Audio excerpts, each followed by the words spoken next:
देखिए, Donald Trump ने Iran में बड़ी जीत का दावा किया है, लेकिन इस जीत के साथ ही उन्होंने एक और चेतावनी दे डाली है कि अगर ईरान ने समझौता नहीं किया तो अगले 2 से 3 हफ्तों में बड़े हमले की तैयारी है। सवाल यही है कि क्या यह जंग खत्म होगी या फिर शुरू होगा आक्रमण 2.0।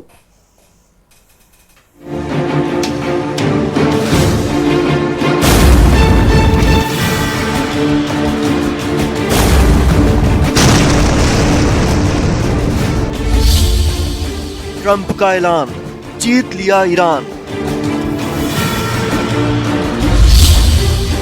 अमेरिका ईरान में जारी रहेगा संग्राम। ईरान पर ट्रंप का आक्रमण 2.0। अमेरिका और ईरान के बीच चल रहे महायुद्ध के बीच डोनाल्ड ट्रंप ने बड़ा ऐलान किया है। ट्रंप का दावा है कि ईरान में उनका मिशन पूरा हो चुका है और ईरान पर उनकी ये जीत इतिहास की सबसे बड़ी जीत है।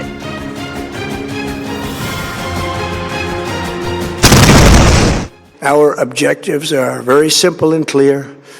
We are systematically dismantling the regime's ability to threaten America or project power outside of their borders. That means eliminating Iran's navy, which is now absolutely destroyed, hurting their air force and their missile program at levels never seen before, and annihilating their defense industrial base. We've done all of it. Their navy is gone, their air force is gone, their missiles are just about used up or beaten.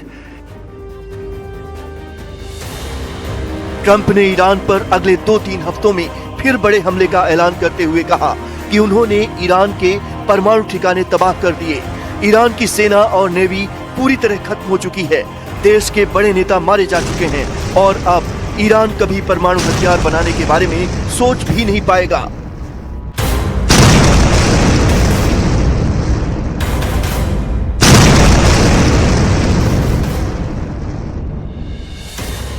Essentially, I did what no other president was willing to do. They made mistakes, and I am correcting them. Iran's strategy was so obvious. They wanted to produce as many missiles as possible, and they did, with the longest range possible, and they had some weapons that nobody believed they had. We just learned that out. We took them out. We took them all out so that no one would really dare stop them. And their race for a nuclear bomb, a nuclear weapon like nobody's ever seen before. They were right at the doorstep. For years, everyone has said that Iran cannot have nuclear weapons, but in the end, those are just words if you're not willing to take action when the time comes. Trump ने Iran के शासन पर गंभीर आरोप लगाते हुए कहा कि इस हत्यारे शासन ने 45,000 लोगों की जान ली। उन्होंने ये भी माना कि ईरान पर अमेरिका ने गलती की थी, जिसे अब उन्होंने ठीक किया है। ट्रंप ने ईरान को खुली चेतावनी दी कि अगर समझौता नहीं हुआ तो अगले 2 से 3 हफ्तों में ईरान के ऊर्जा केंद्रों पर भीषण हमला किया जाएगा। अगले 2 से 3 हफ्तों में ईरान के ऊर्जा केंद्रों पर भीषण हमला किया जाएगा। ट्रंप ने हॉर्मुज स्ट्रेट को लेकर भी बड़ा बयान दिया। उन्होंने कहा कि जो देश तेल गैस चाहते हैं वो हॉर्मुज स्ट्रेट जाएं। जब तक युद्ध खत्म नहीं होगा तब तक इस अहम समुद्री रास्ते पर खतरा बना रहेगा। The countries of the world that do receive oil through the Hormuz Strait must take care of that passage. They must cherish it. They must grab it and cherish it. They can do it easily. We will be helpful, but they should take the lead in protecting the oil that they so desperately depend on. So to those countries that can't get fuel, many of which refuse to get involved in the decapitation of Iran, we had to do it ourselves. I have a suggestion. Number one, buy oil from the United States of America. We have plenty. We have so much. Trump ने दुनिया को ये बताने की कोशिश की कि ये युद्ध तेल के लिए नहीं हुआ। उन्होंने दावा किया कि अमेरिका को मिडिल ईस्ट के तेल की जरूरत नहीं, क्योंकि उसके पास तेल का पर्याप्त भंडार है। उन्होंने ये युद्ध मिडिल ईस्ट की मदद के लिए किया। इस दौरान वो ये बताना नहीं भूले कि कई देशों ने इस ऑपरेशन में अमेरिका का साथ नहीं दिया।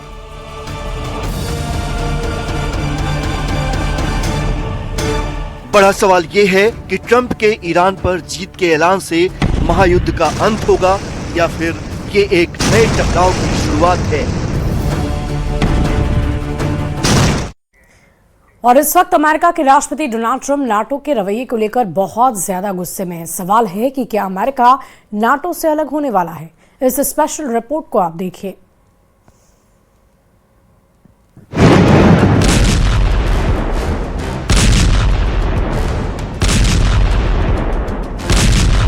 We spend hundreds of billions of dollars a year on NATO, hundreds of protecting them. And we would have always been there for them, but now based on their actions, I guess we don't have to be. America और NATO के रिश्तों में दरार।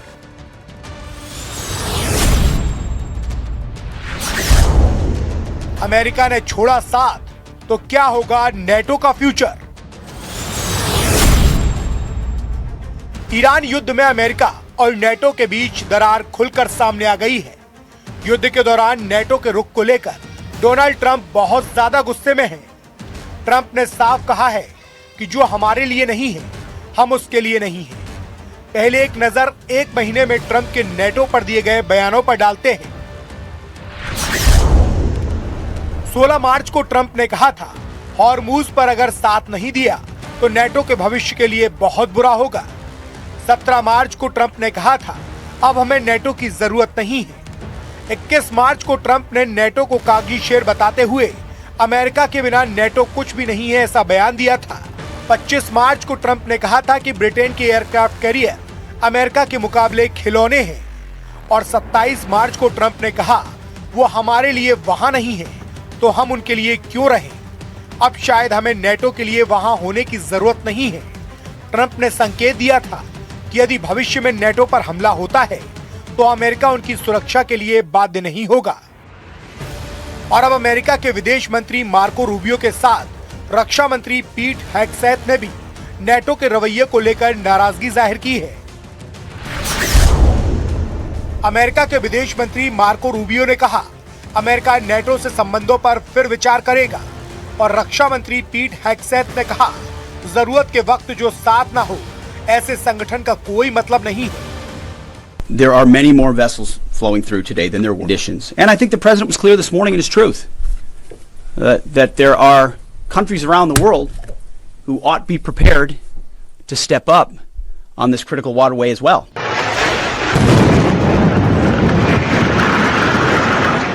मतलब एकदम साफ है, Iran युद्ध को लेकर नेटो और अमेरिका के रिश्तों में बड़ी दरार आ चुकी है और ये तल्खी हर बीतते हुए दिन के साथ बढ़ती जा रही है। ईरान जंग के बीच अमेरिका को सबसे बड़ा झटका उसके अपने नेटो साथी इटली से मिला है। नेटो में साथ होने के बावजूद इटली ने अमेरिका को नो कह दिया। इटली ने अमेरिकी विमान को अपने एयरबेस पर उतरने की इजाजत नहीं दी। तुर्की ने इस जंग में अमेरिका का साथ देने से साफ इनकार कर दिया।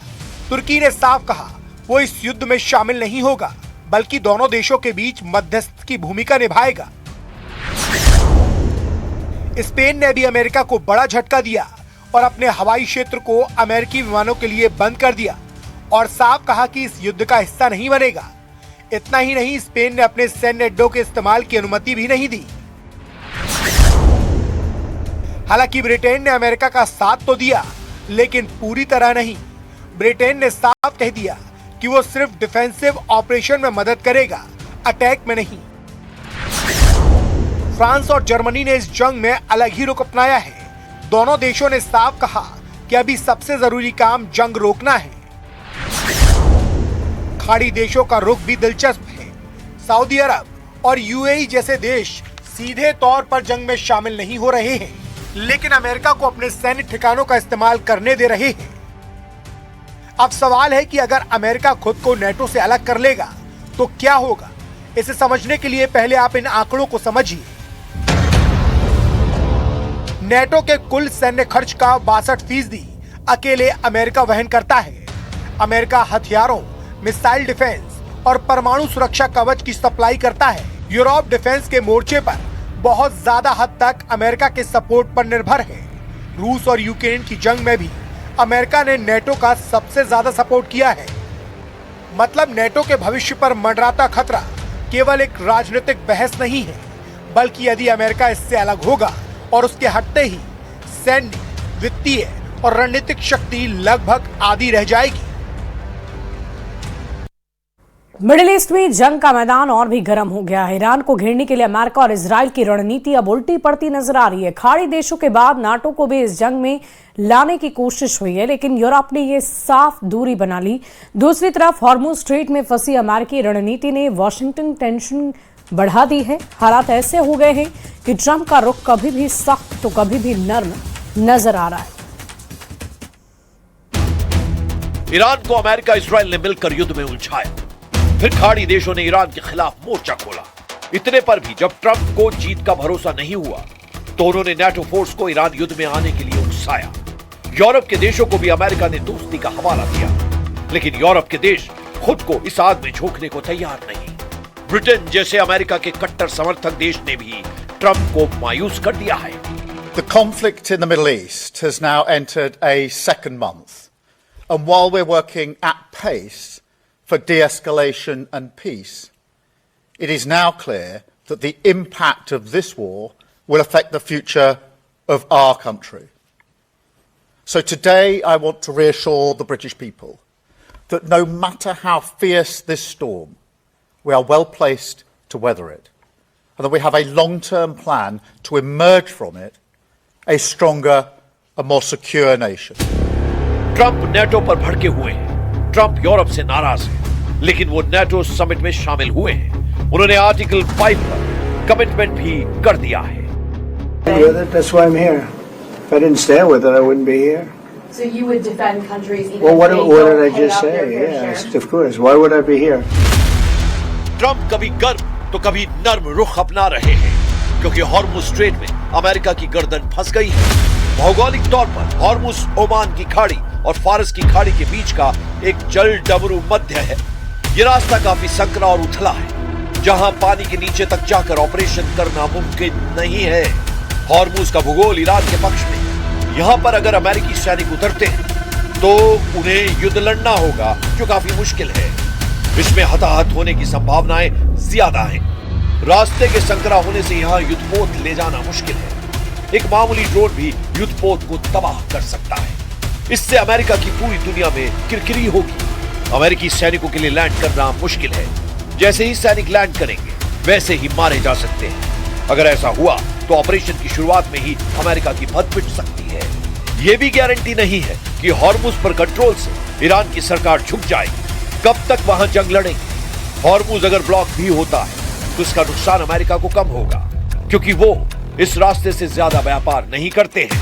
हॉर्मुज में मिलिट्री ऑपरेशन से दूर रहने की वार्निंग ट्रंप को किसी और ने नहीं, जनरल डैन कैन ने दी है। जनरल डैन कैन अमेरिका के सुरक्षा सलाहकार हैं। उनकी post joint chief of staff की है। General Dan can 4 star general है।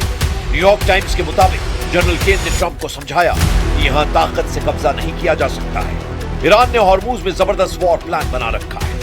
ईरानी सेना चालाकी से अपने सैनिकों को तैनात करके रखी है, जहां ईरान की एक छोटी बारूदी बोट अमेरिकी युद्धपोत को बर्बाद कर सकती है। जिन्होंने 3 राउंड की मीटिंग में ट्रंप को हॉर्मुज में ऑपरेशन के साइड इफेक्ट समझाए हैं। जनरल डेन ने शुरुआत में ही ईरान से युद्ध न करने की सलाह दी, लेकिन तब ट्रंप ने पीट हेक्सन और स्टीव विटकॉफ की बातों को तवज्जो दी, जिसके नतीजे में अमेरिका युद्ध में भारी नुकसान झेल रहा है।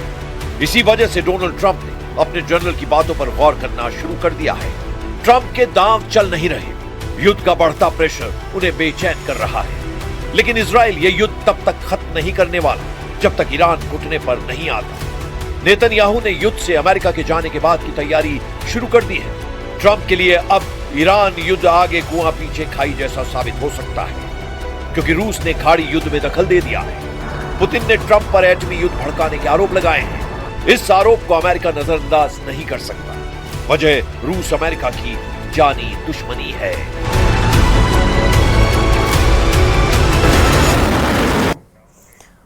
और मिडिल ईस्ट में जारी जंग अब एक बड़े क्षेत्रीय संघर्ष में बदलने की तरफ नजर आ रही है। ईरान की पॉपुलर मोबिलाइजेशन फोर्स यानी पीएमएफ ने यह साफ चेतावनी दी है कि अगर लेबनान में हिजबुल्लाह पर हमला हो गया तो वो सीरिया की सीमा तोड़कर जंग में कूद पड़ेंगे। पीएमएफ की ताकत क्या है?